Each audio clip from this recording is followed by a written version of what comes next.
Continuamos con nuestra clase.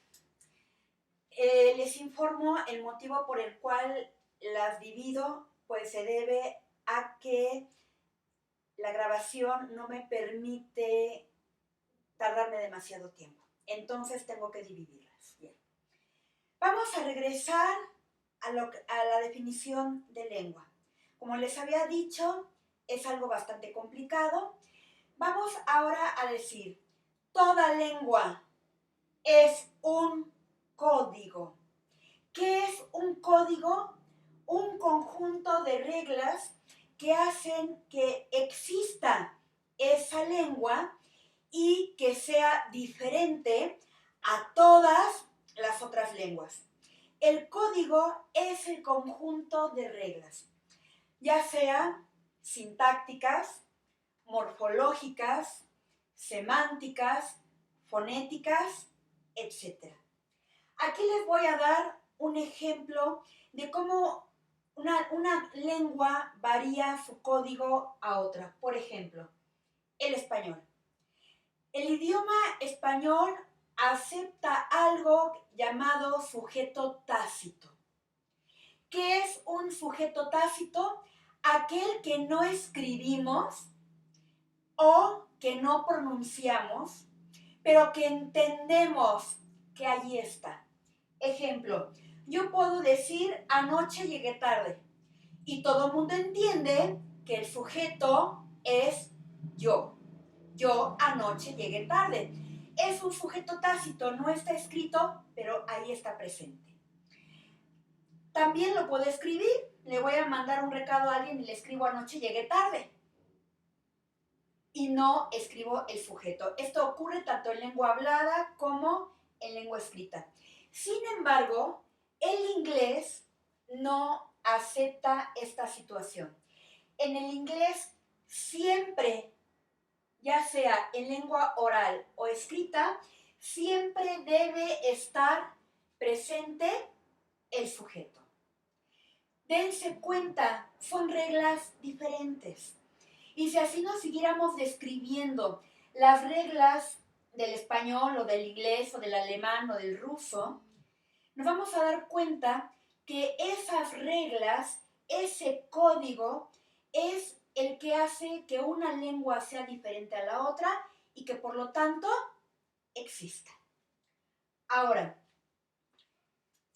¿por qué les acabo de decir lo del código?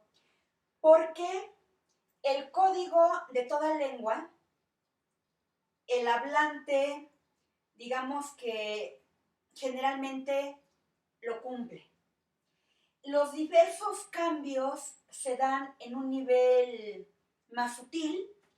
Generalmente las reglas del código de cada lengua, aunque sea un dialecto o un habla de la misma lengua, se respetan. Lo que cambian son sutilezas.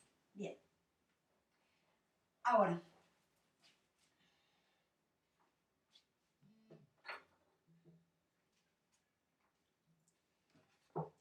vamos a dar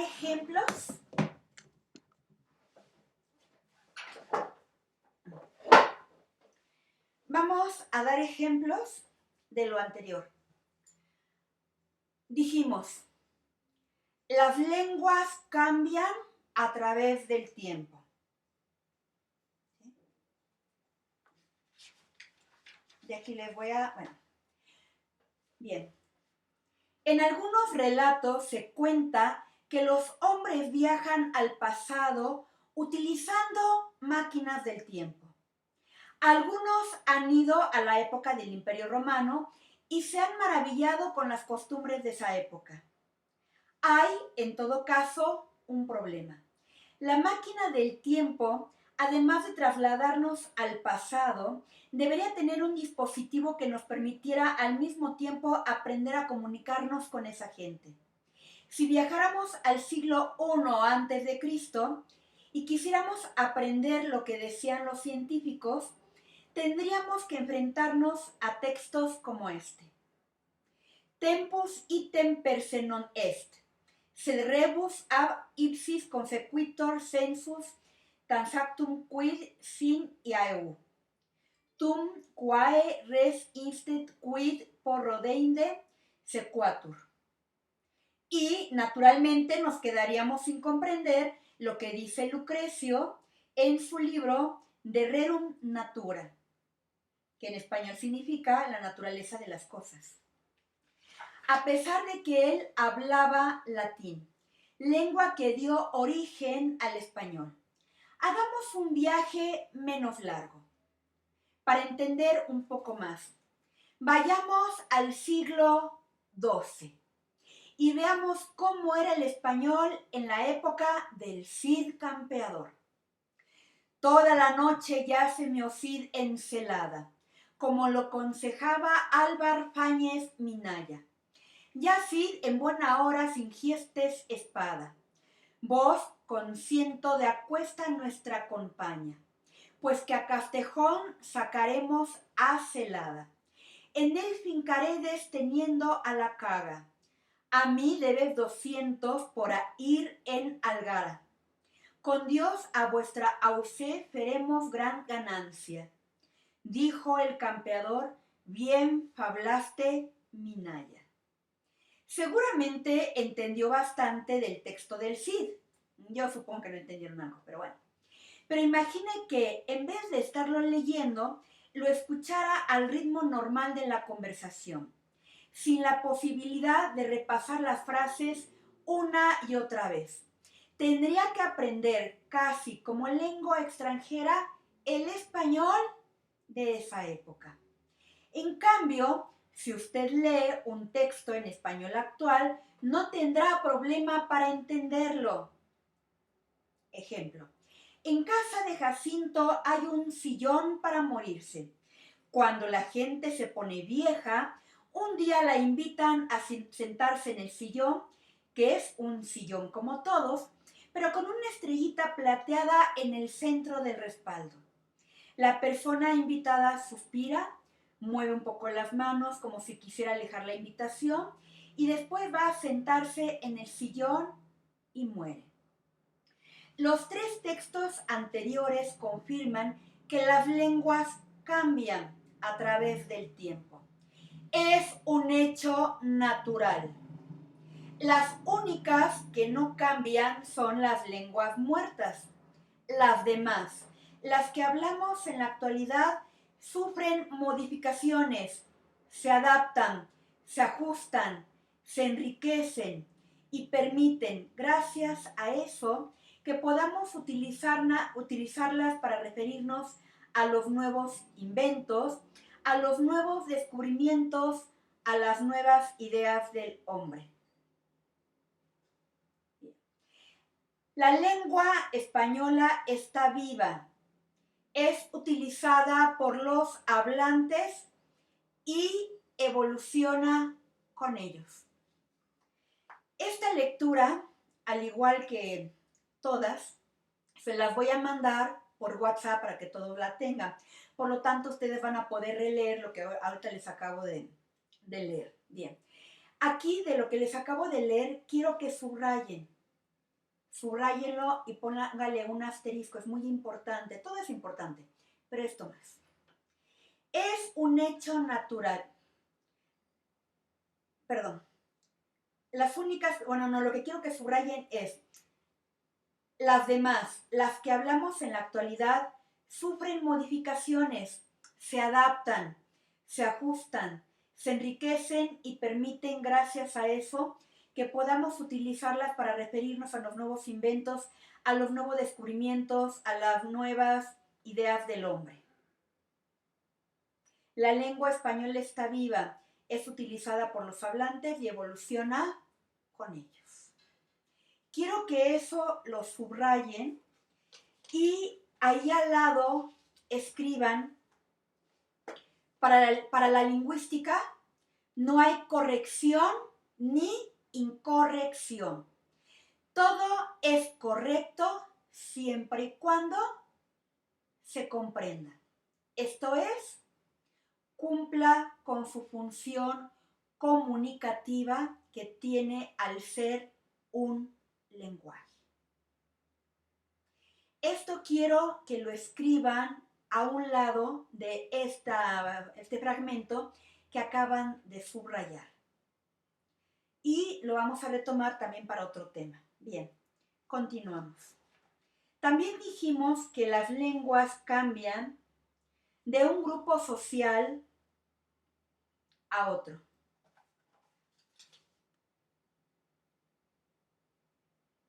Bien.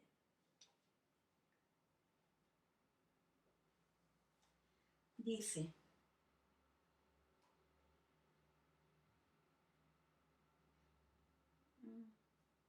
hablando de las diferentes formas de hablar una misma lengua. Estamos hablando de dialectos.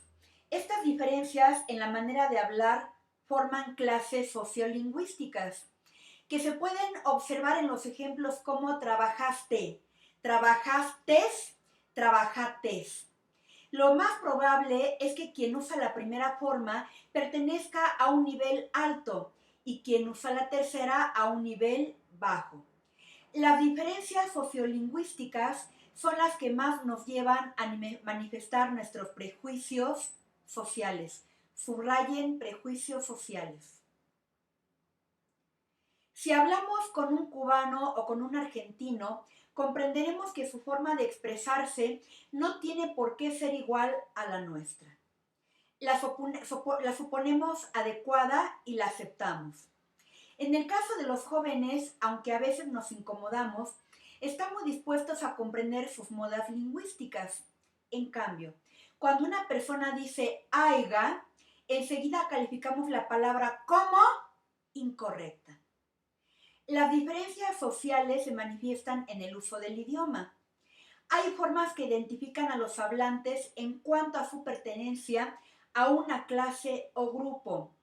Fuera de ese hecho sintomático, nada hay en trabajates o aiga que obstaculice la comunicación en cuanto a la función referencial. Unas u otras formas son igualmente eficaces. La diferencia está solo en el síntoma. Por eso es que si nos preguntan cuál de estas tres expresiones utilizaríamos, se me olvidó, me se olvidó, olvidóseme. Seguramente escogeríamos la primera y quizá también la última, pero no la segunda. La primera es la más frecuente en nuestro grupo y la última tiene prestigio, pues la han usado los grandes escritores. En cambio, no nos atreveríamos a usar me se olvidó, porque la hemos escuchado solo entre analfabetos, y si la usáramos nos identificaríamos con ellos. La discriminación lingüística está en relación con los usuarios, los hablantes, más que con las formas que emplean. Bien. El síntoma lingüístico que indica la pertenencia a un grupo es lo que nos hace rechazar palabras que en otras épocas tenían prestigio. Cervantes usaba mesmo, aceptar, perfección, concebido y presa.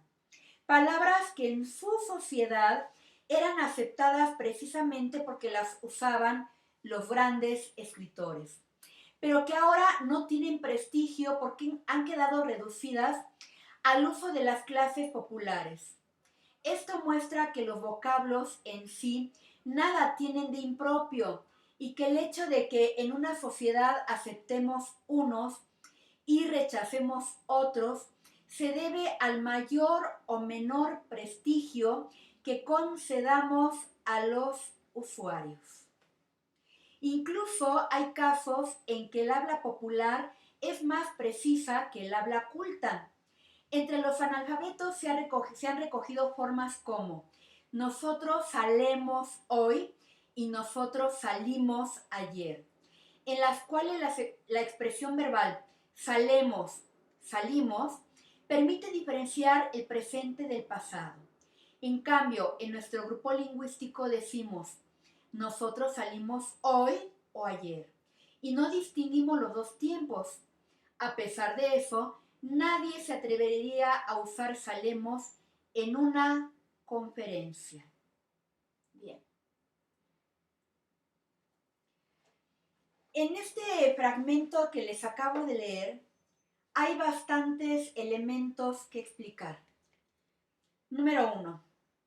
Nos confirma que una misma lengua se habla de diferentes maneras de un lugar a otro, ya sea de un país diferente a otro. Por ejemplo, el inglés también no es el mismo que hablan en Estados Unidos a que hablan en Inglaterra o en otros países de habla inglesa, sino también dentro de un mismo país, en las diferentes